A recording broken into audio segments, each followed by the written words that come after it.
Yo guys, welcome back to this next episode. In this episode, as you can see, I'm inside Blender, but I would like to continue or focus on building an actual level inside Unreal Engine.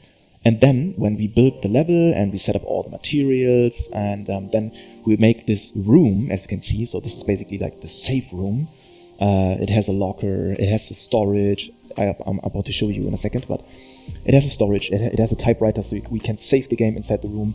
We can go to the locker, we can open maybe like a door inside Unreal Engine. So we might gonna use a timeline to open up a door, like just having a blueprint, or we can just animate within Blender, or you can animate inside Maya, 3ds Max, so whatever 3D modeling software you're using, but most guys use Blender, to be honest, and this is perfectly fine. I am a Blender guy as well. I just love to build stuff in Blender. It's so quick, it's so easy, it's so intuitive in my opinion. So, but everyone is different, every brain works differently, but I'm just a Blender guy, and I think most people are as well. Especially if it's also free to use, and so we can just, getting back to the point, can also just make a quick animation inside Blender and open a shelf, open a door, just rotate it. So this is everything's possible, and I think this is much easier to just do like a blueprint and then we interact with the door. So first of all, this is now everything about the safe room. So I will make sure that I will upload this whole Blender file to you. So in this episode you can download it. And all those assets have been modeled and textured by me. You have full access to that. You can use them in your level, and you can practice along and import them into your own project even. So let me just go inside here. As you can see now, so what I expect, or my imagination is basically, when we enter the room, then we are going to stand here, just like the old classic Resident Evil vibe. So you stand here, so the camera would be like this. Let me just press Shift A, and then I get a camera. And then you can also move the camera if you want to. If you click on this arrow here, and then you go to View, Camera to View, and then you can just drag it over here to close it, and then just press 0, and then you can just GZ, and then you can just move your camera where you want it to be. So maybe let me just GX, so something like this, GY, so this should be a good position. And then I will just disable camera to view. This means my camera is now fixed, like so. And of course we have to, if I press 0 again to get back into the camera, then we definitely should set the focal length. This is what we're going to do in Unreal Engine as well. So maybe let's do 24. And now you can see this is a little better. Now we can see more, maybe just even use 20. And now we can see like the room it's much more atmospheric. It looks much bigger, and so lower focal length inside those small rooms is pretty necessary. And then let me just readjust. So camera to view again, and then maybe let's get something like this. Yeah. Maybe let's GX just a little bit, and GY. So we don't need to see every single corner. This is pretty useless, because we will also set up a camera on the other side. So when we go here, so maybe when we set up a box collision here on this half of a room, so when we step in this place in front of the storage, we switch the camera maybe to a different corner on the opposite side. So this is basically like classic Resident Evil style. Pretty cool in my opinion. So let me also just change the height maybe. So I want to have it maybe like so. And then we can also, so I have to be really careful here, because, let me just rotate this like so. I know it's a little weird what I'm doing here. So make sure it's straight. So this is something we do, of course, in Unreal Engine as well. So I just want to see a little bit more of the ceiling. So we can do it like so, but I think this is pretty weird. So let me just rotate this again a little bit down, like so. You can even just have it a little bit a little weird, like so, if you want to. It's still giving you like this weird horror vibe if you like it. Yeah, it's perfectly up to you. This is what I'm trying to tell you. Okay, but for me, and now I can just make it like so. So I just want to see a little bit of those pipes and the ventilation. And then I want to see like enough of the floor, but I also want to see a little bit of the storage. So we're seeing plenty of the storage for now, so that we have an idea. Once we enter the room. And this is pretty important for level building and level designing. So people believe like level design is just you build an environment, like an interior environment, and everything looks good, and you have a nice door, you have nice lighting, and you have nice assets and props. But this is not level design. This is just level building. This is just a visual imagination of what you can do in a game. It's just a visual, like the visual side. But level design is, you build an interactable level, and you have to build, okay, what is the purpose of the room? So every room needs to have a purpose. This is the first thing you need to write down for level design. Then the second part for level design is what kind of props, what kind of assets I'm going to place, and where do I place my items for the next room. Maybe I put some ammunition, maybe it's just a herbal item, maybe there's a key item, but the key item should be like as far away where you can unlock a door. It's pretty useless to have a key just 10 meters next to the door. So you want to place it on a different in a different area which is far away. So you have to search, you have to look around. So this is basically level design. And then with what kind of assets I want to interact, with what kind of assets I can interact, or like maybe a light is flickering. So this is all those tiny things, which is basically level design. So it builds up tension. It needs to, like every room needs to give you a different mood, a different purpose, and everything needs to work together. So every room needs to build tension. Every room needs to build a different mood, but it needs to fit together. And this is just now, this episode is not level design, it's just level building.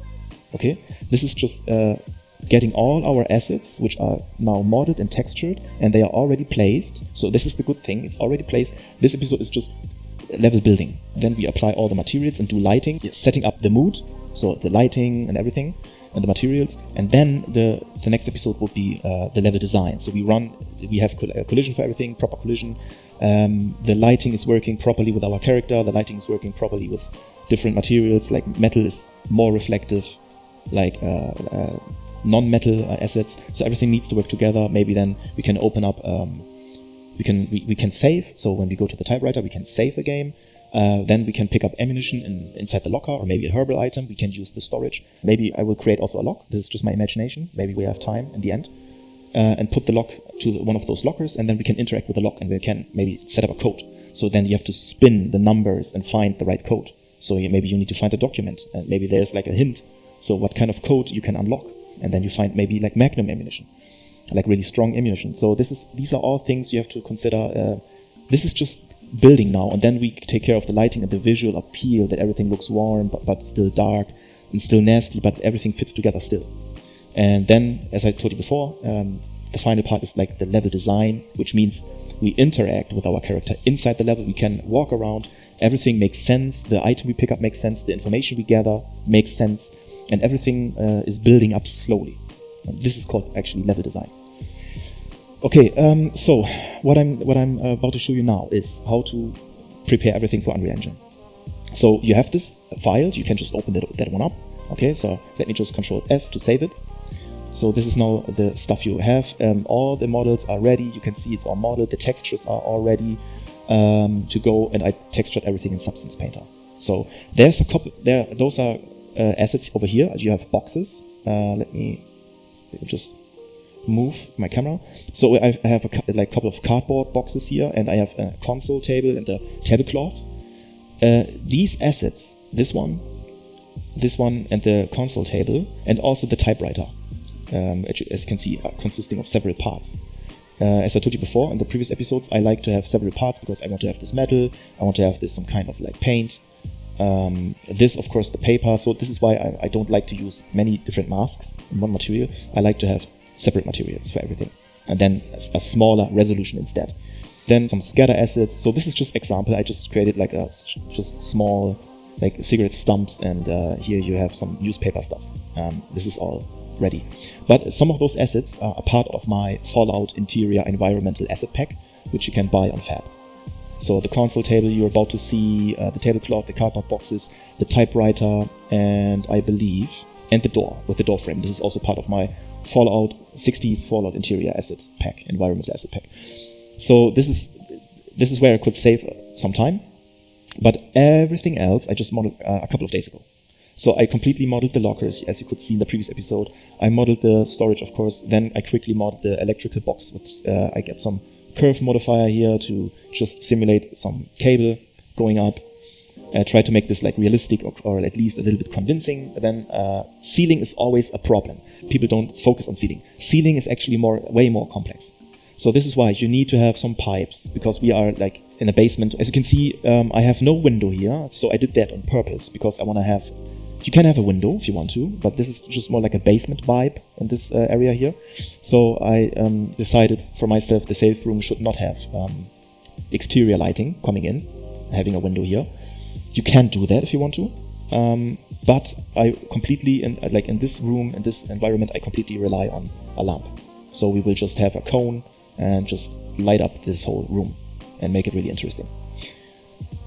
And yeah, and you can see the ventilation here is also modeled pretty quick. So I did that all in one day. Just yesterday I modeled this one, I modeled this, I modeled this.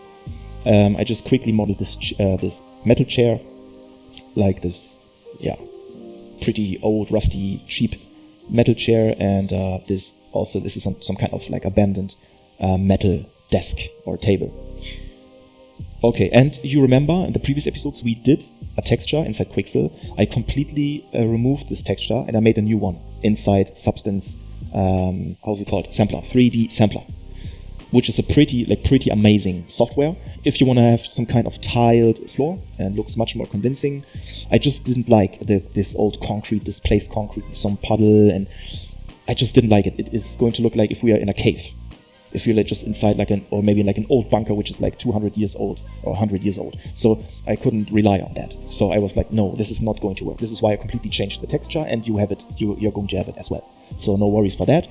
And trust me, this old tiled, dirty texture is much more reliable. And then also I did a complete different texture also in Sampler, in the Substance Sampler, which is a mix of like brick and some like cement, no, not cement, like concrete spots and like brick underneath. So this is what we're going to do. And of course we can displace the floor and the wall. We can just displace that because I have the displacement for wall and for the floor, but I don't think we should use it now. Maybe in the end we can just make also like a displaced version of that. But for now I will just rely on bump or normal, which is perfectly fine. Okay, so yeah.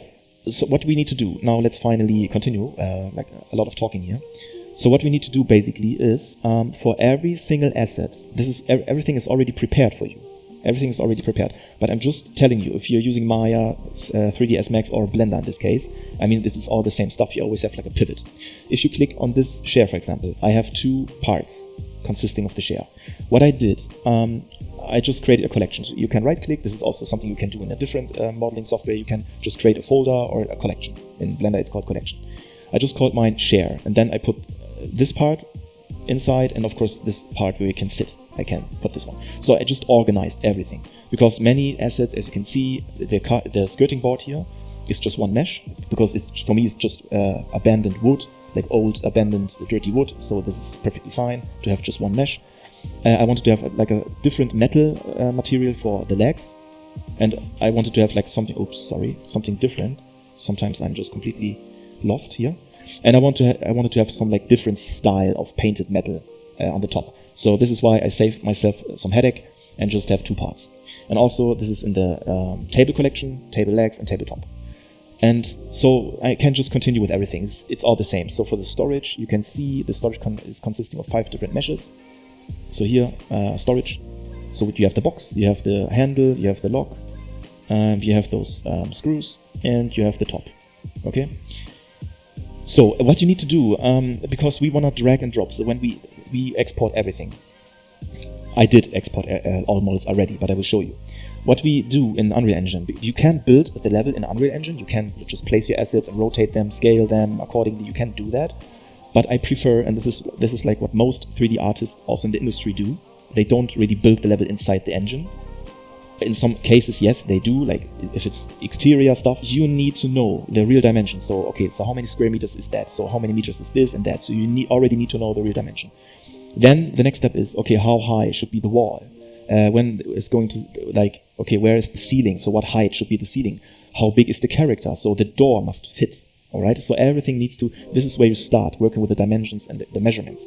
And when you have that, then you have a real scale, with some freedom, like, okay, how big should be the table? The lockers should be like convincing, like in size and stuff like that. So this is why you place everything in your modeling software.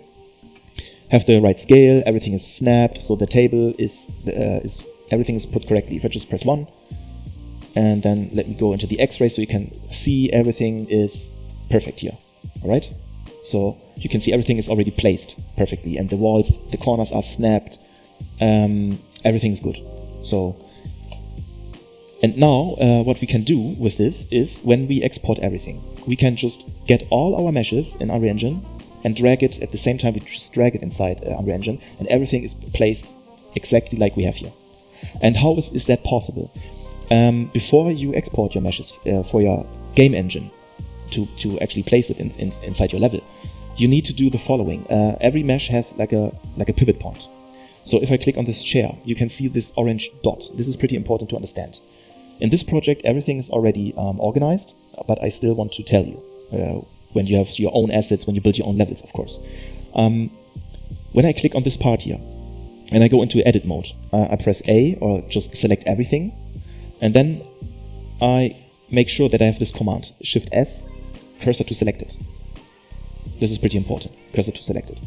And then I can tap again inside object mode, object, and then I set the origin to geometry. In this case, we can also do, since this is just one, like this, those are two separate meshes, but we can just click this one, shift click this one, go into edit mode, and then select everything, so all those two meshes, because it's one asset.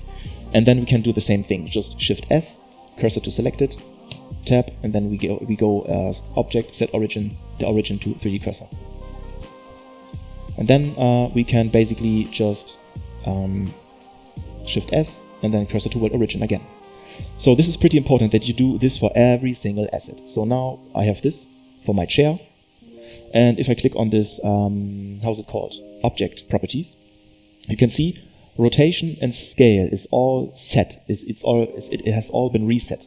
So the rotation is 0, the scale is all 1, and this is why we always do when we shift click those two meshes, Control A. This is why we click on all transforms. This ensures us that scale and rotation is set back to its initial state, or in its initial state. But as you can see here, this is pretty important. The location is different. Okay, the location is different. If I click on this floor here, the floor is basically my main point, but the floor has its location on 0, 0, and 0. So the floor is basically perfectly aligned with our, you can see, perfectly aligned with our world origin. And from there, every single mesh has its own location, as you can see. And this is pretty important, okay? So make sure that when you click on this table here, this one and this part of a table, Control A, all transforms, now you can see everything is on reset, location is 0, rotation is 0, and the scale is 1. This is pretty important. Then I can go into the edit mode, select everything, and then I can Shift S, cursor to selected, tap, object, set origin, origin to 3D cursor. And now you can see my location now. I just moved this table to this point here. And Unreal Engine is going to save this information. Unreal Engine is keeping all this information here. And this is why we can just drag and drop every single asset, and we have exactly like every single asset is exactly placed like it is here in Blender. Okay, so maybe for a couple of people, a couple of students here, they already know this already, so they are like, yeah, this is basic stuff. But some people who are new into like building levels and using Blender, using Maya, using Unreal Engine, some students, they don't have any idea. So this is why I make sure that you can keep track on what I tell you. Okay, so now you can see I just prepared this with every mesh. You can see the pivot point here. So for the lockers, the location is right, everything is on reset, and then I just click on everything and I can see rotation and scale, everything is 1. This is pretty important. Only the location is always changing. Okay, good. And now, I did export every single asset, as you can see here. If I just click on export FBX, you can see I have the cardboard boxes, I have the ceiling, I have the chair, the console table, the door. Inside the door I have also the door frame, and for every folder I have the textures ready. So this is everything you will have as well.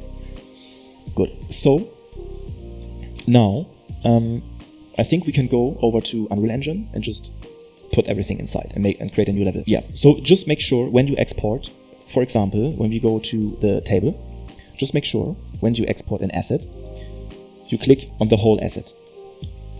In this case, this asset has legs and the plate or the top. So click and shift click. This is pretty important. For the storage, we need this one, we need this, and we need this and this and this. You can also just make sure if you open up the collection, where's my storage? Here. You can see from here, shift click, so everything is selected, and then you can file, export, FBX, and then selected objects, and then you can export this into your folder. So for every single asset, you have an own folder. But as I told you before, make sure that when you select the whole, in object mode, when you select the whole asset, Control A, all transforms, and then you do this in edit mode, as I told you before, Shift S, cursor to selected, which I'm not doing now, of course, and then tab object and set origin to 3D cursor. Okay, so this is basically the stuff you have to do. Also, don't forget when you create a new asset, or maybe you want to model some more things. Also, make sure that not only the stuff I did show you already is set, but as well you need to right-click and make sure that the stuff is shade smooth. Like everything is shade smooth. Or you also can just shade auto smooth if you want to, and then you have this one here, smooth by angle, and then you can also decide maybe 60 degrees is going to make it a little more smooth. So depending on the angle you have. So yeah, but I don't need that because I smoothed out everything already and everything's applied. So just make sure that everything is smoothed out and you have your subdivisions. And this is also something I want to tell you, as you can see here. I like to subdivide everything. As you can see, like everything is basically like high poly. So it's more like a cinematic approach what I'm doing right now, and it's not really game optimized. But I will have an additional episode in this course to show you how we can basically optimize our game. So how we can downscale textures we don't really need. We can even completely get rid of some normal maps. We can even get rid of some roughness maps maybe to save performance. We can use our base color maps, our like albedo maps, and roughness maps. We can even scale them down. So every single map, every single texture I have is all 4K, which is pretty overkill. So every mesh is high, like really high quality, which is not really game optimized. And also the textures are really, really high. And this is not how you can release a game. So for now it's fine because we want to have like a really cinematic, nice visual appeal. But then in the last couple of episodes, I will show you how you can make this mesh, for example, a low poly mesh without losing your UVs. This is pretty important that we don't use our UVs. This would be really horrible. And then we can also just downscale inside Unreal Engine our textures from 4K to 1K, and then you're going to save a lot of performance. And this is how you can build a lot of rooms and environments. Let me just open up Unreal Engine, and then I will just show you how you can import this. Okay, so we're back, and as you can see, we are inside our like main level, which is not really it's not really looking convincing. Okay. But what we want to do is we want to use one of those doors. Maybe this door, we're going to use this door, I am not sure. Or maybe the blue one. So this is what we're also going to set up in the next episode. But we need to build our save room. Okay, so what we need to do is we go to File and New Level. And we do an empty level. Create this one. And then you can just go File, and this is pretty important. Save current level as. Don't use save current level. Save current level as. And then we call this one save underscore room.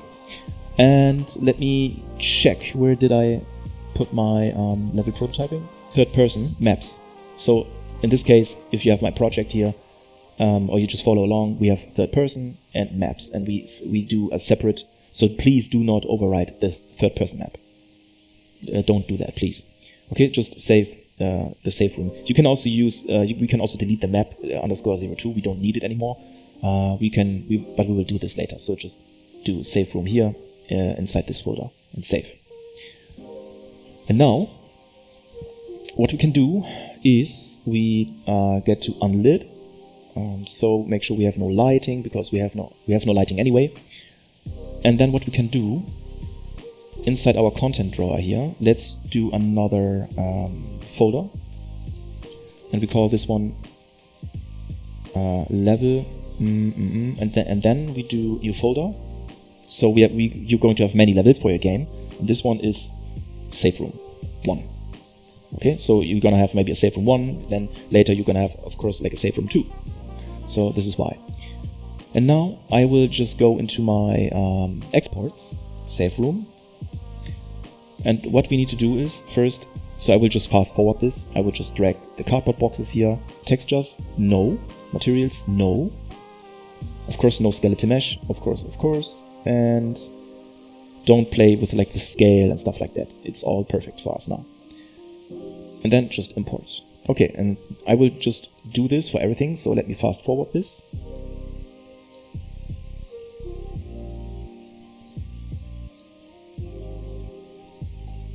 Okay, I'm back, and now I did the whole import for every single FBX, as you can see. And now what we can do is just shift click everything here inside our safe room 1. So all those assets, as I told you before, are already perfect for like rotation, location, scale, everything. And now we can just drag and drop this whole stuff here and put it inside. And then at the same time, everything selected, you can just make sure that everything is selected. Maybe we want to have the height to 0. And then you can also do this one here, 0, and this one, 0. So when everything is selected, okay? And now, as you can see, yes, I know it's hard to see for you now. Oh, sorry, it was pretty laggy. So, of course, it's pretty hard to see for you now. Let me just do wireframe. So now you can see a little better the placements. Everything is perfect, okay? Now, just to see something, let's do like basic lighting. Just a simple lighting here. So what we do is, let me change this from cinematic to epic, so just to save a little bit of performance. We need to check also like the collision and everything, but this is what we do when we set up the lighting. So, first of all, just to have basic lighting, we go into the lights here. Let's do a spotlight. And then just get this spotlight here, just have location 0, 0, and 0. So we are perfectly aligned with our room. So this is the perfect location here, and then just make sure that everything here is perfectly aligned, just to have simple lighting here. Let's also adjust the lighting. So first of all, maybe let's do 20. Intensity, we should keep this as it is now. The outer cone should be maybe 60. Maybe this is a little too much, 50. And then inner cone, let's do 25. Or maybe a little softer, maybe 30. Let's do 36. So yeah. And then let's do 15 intensity, or maybe 12. So about the source radius is basically like how soft the lighting is going to be. Like let's say 150. You can see like how soft the shadow is. But I don't really like that, so we should have a mix. So this is maybe too sharp, but let's do 20, 40, 60, 75. So let's do 75. And maybe let's just play with the intensity a little bit. So maybe let's do 4. We should keep soft source radius and source length for now. Cast shadows, yes, pretty important. Affects world, yes.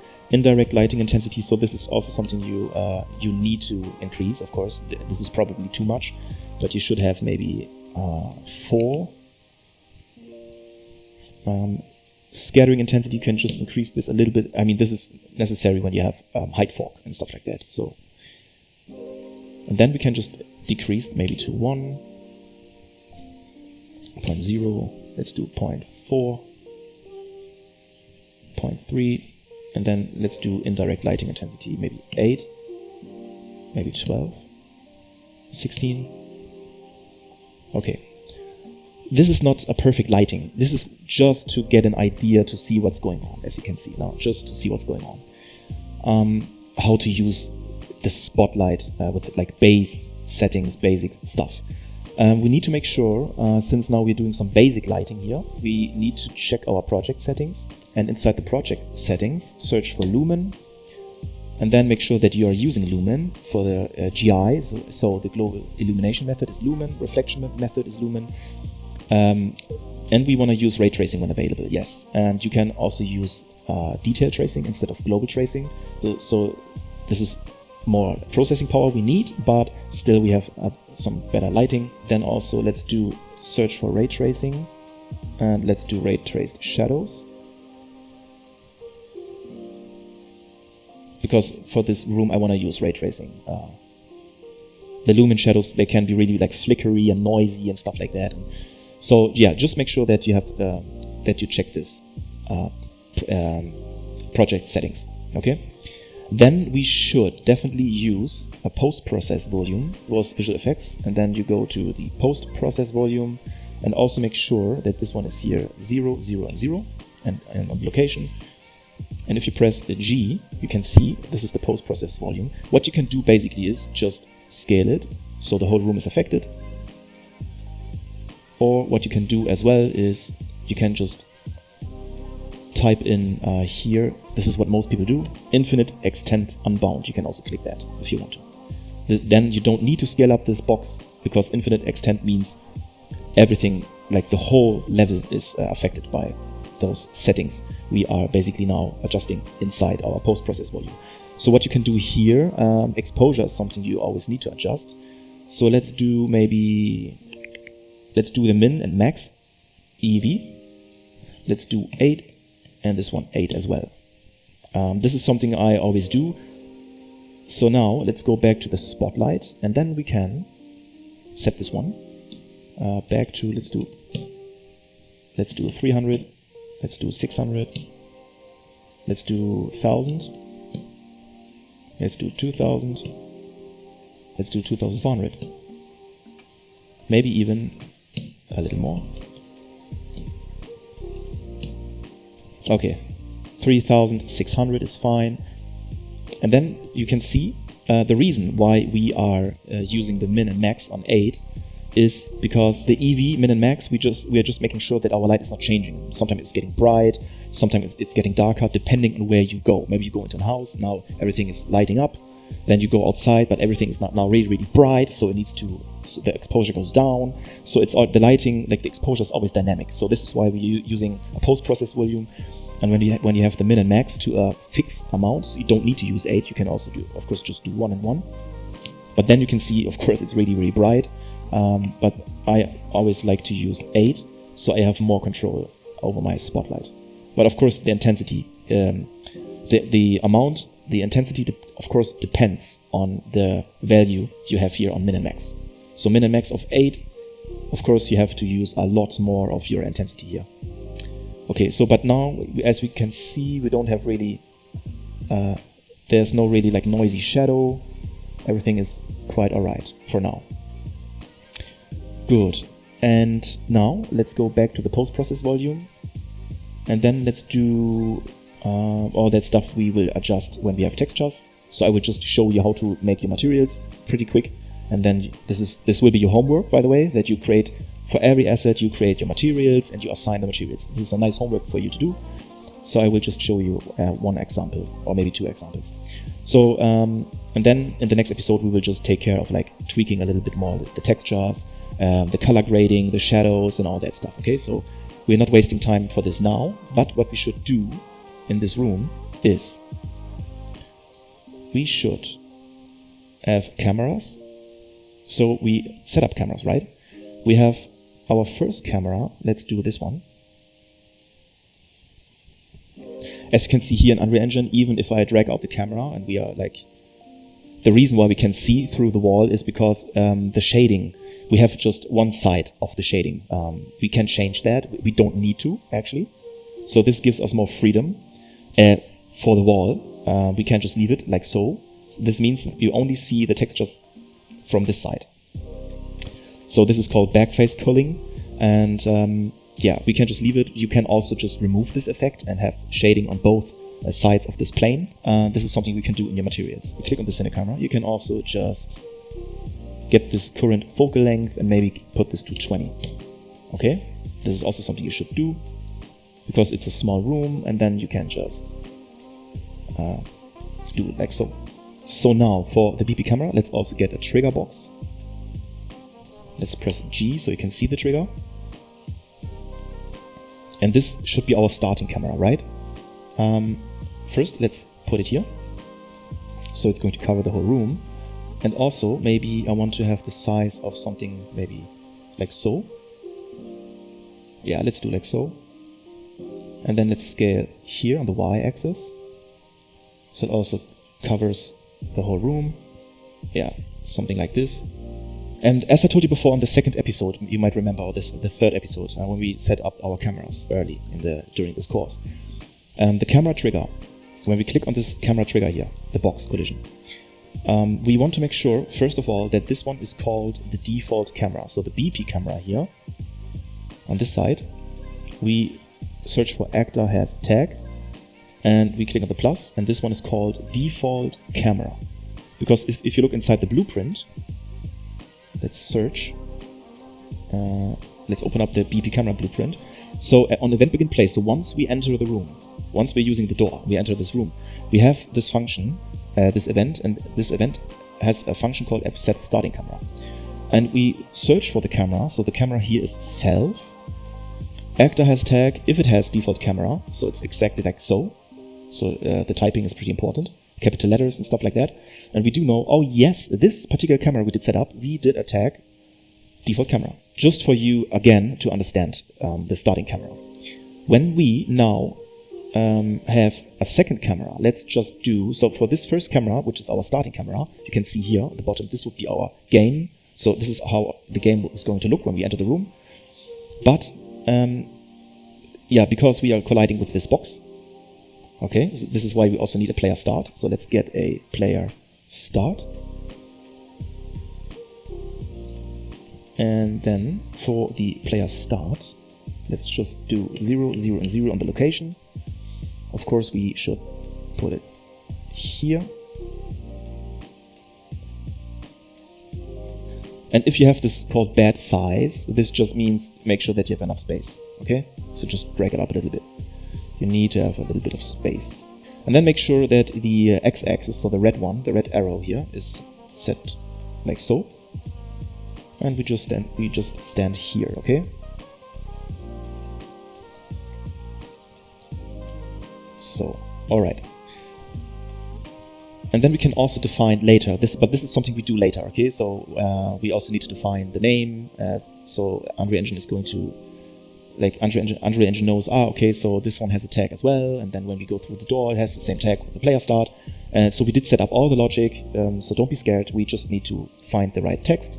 So this is just a couple of seconds to set up. So everything is already, the logic is already implemented, everything is fine.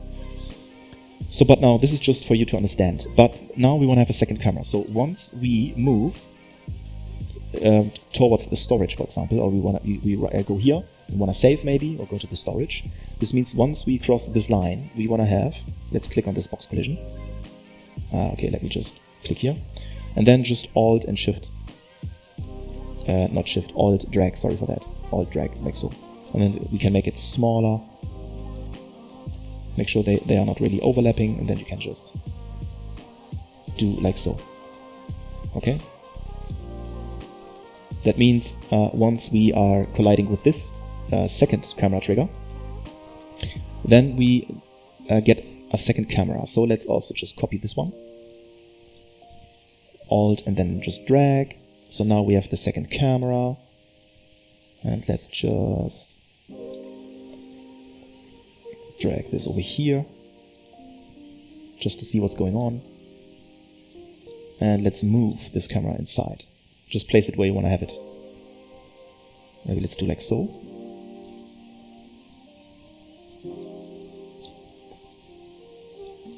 Let's put it up. And then let's just rotate this down.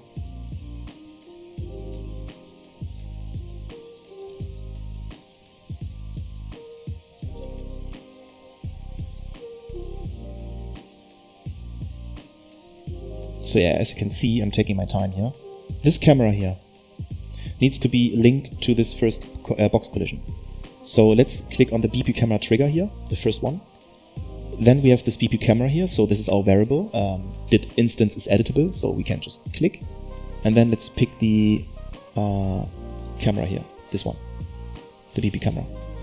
And we do the opposite. So for the BP camera, which is the camera trigger 2, which is this one, we want to have this one linked to, click on this, to this camera, BP camera 2.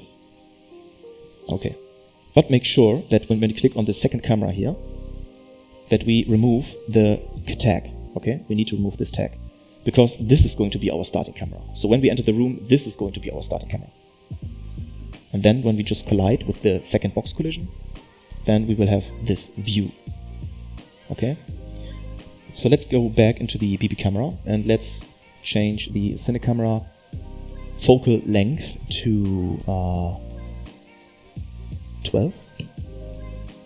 Maybe this is too much. Let's just do 16. We can just change it. We promote this one to a variable, and then we can just change it individually. This is what we're going to do later, the next episode. But just for now, let's do 16. And for this camera also, this is 16. Or maybe let's just put the camera here.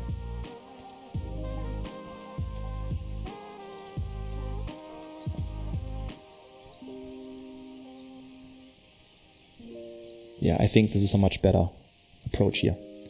Yeah, I like that.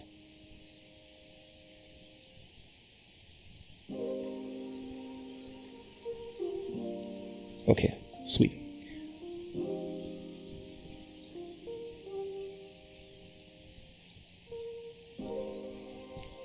So let's go into edit and then project settings.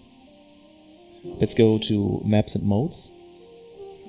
And we did set up the level called third person map. Let's just set this one to safe room, and game default map also safe room. Okay, and then just save this one.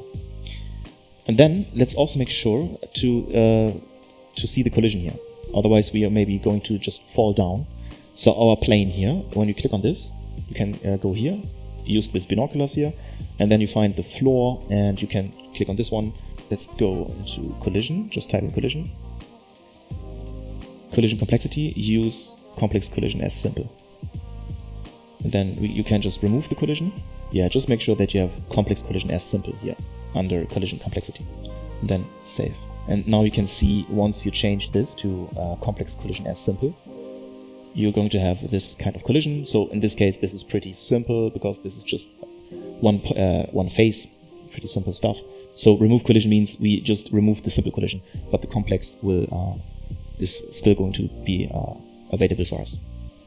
And then just always remove collision first, and then collision, and then just complex. You can also just click on this one, shift click everything, right click, asset actions, and then let's do edit selection property matrix. Just open that one up. Search for collision. And let's do use complex collision as simple. Save. Now, when we go to preview our collision, so show collision, we can see now that we have like those black lines. This is basically like our collision. Okay, let me just get those two boxes. And let's remove the collision here, the simple collision as well. Because I can see that we can step up on this box, and this is not good. So use complex as simple.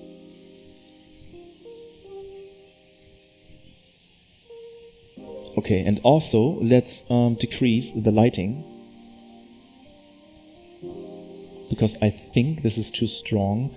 We don't really have a reference because we don't have textures. When we have textures, of course, the lighting will be much stronger. But now we don't have any textures, so there's no. Let's do 1800. Just let's do like so. Later, when we have textures, everything will just light up and it will bounce. Everything is going to bounce and it's much brighter. So let's just do 1000. Let's do 1500 for now. So without textures, it's pretty dark, but we are going to fix this in the next episode. Alright, so if you press G, you still can see the cone here, and then, yeah, good. And then let's just play. Now you can see that we now can walk around in this room. We can set up our blueprint here, so the storage blueprint, we can interact with this. Then we are going to create a save game, we can just save here. Then maybe we can pick up ammunition here. Then we can also open up a locker and get maybe a herbal item or something. Maybe another item here. Okay, now you get the idea how to basically just export all your environment, just import this, just set up basic lighting, use the basic lighting. In this case, it's just interior lighting, so we use a spotlight.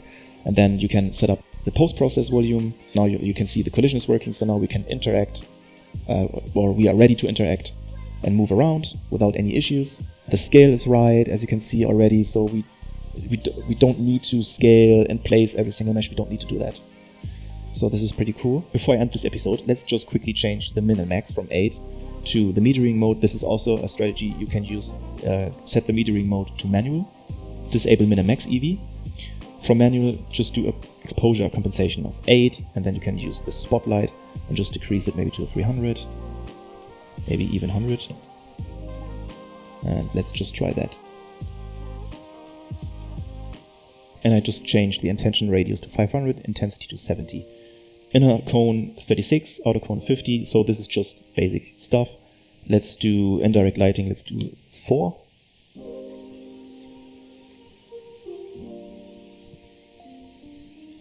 And indirect lighting, let's set this one to 10 maybe. You can also use the temperature of 5000 if you want to have this like warmer look.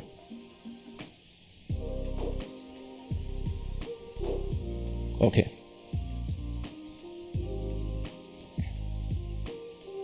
Now, before I end this, I will just show you how we can set up those materials. So for this one, let's get a folder and let's call this one materials. And let's just maybe start with the floor. So we can just get material. No, we need to make another folder called, let's do SR for safe room, SR_floor. Okay, so everything you should have SR_. And then we can just quickly get the texture for the floor. So I will just show you. And then here, shift click everything, then do batch rename, and on prefix do T_, apply. So we can find everything starting with T_, it's the texture, and then you can right click material, let's do M_floor. For material we always do M_, and then you can just get the ambient occlusion, let's put this into ambient occlusion. You can get the base color, put this into base color. Normal, let's do normal. And of course, roughness, let's do roughness. For the other assets, you're going to have metal textures, so you get the metal texture and put this into metal. And also, yeah, let's just see how this is going to look. Save. And then you can just, don't drag and drop, just click on this and then drag it inside here, it's better. Or, what's even better, sorry for that, get the mesh. So click on this mesh here, the binocular, and then open up the mesh and apply it right away. So M_floor. This is the, so now this will always be applied, okay? And now you can see the tiling is, this is a little too big, so what we need to do, but this is just for the floor and for the walls. So we only need to fix the tiling for floor and walls. For everything else, you don't really need to. So I think this is too big. What we can do, we go to our materials, to our floor material, open this one up, and let's get a COO for a texture coordinate. Make something like this, and then you can multiply this, I believe. This is a way you can do that. Or you can just M-click. Yeah, this is much easier.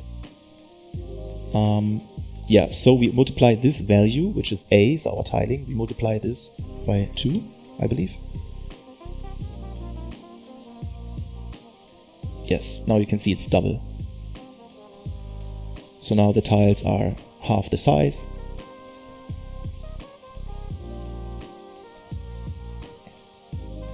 Apply and save. And now you can see this is going to look really nice. Okay, so now this is the homework you have to do. So just follow along. Make sure when you show the collision, you can just enable and disable collision. Make sure that your collision is always looking like this. So use collision complex as simple. Make sure this is for everything. So it's going to look like this. Those purple lines, everything is nice. And yeah, do a simple lighting, a simple spotlight here. You can also get this one. This is what we are going to do later. You can also use an emissive material. No, sorry for that, we cannot, because I did not split this lighting bulb. Now you get the idea. So when we just play,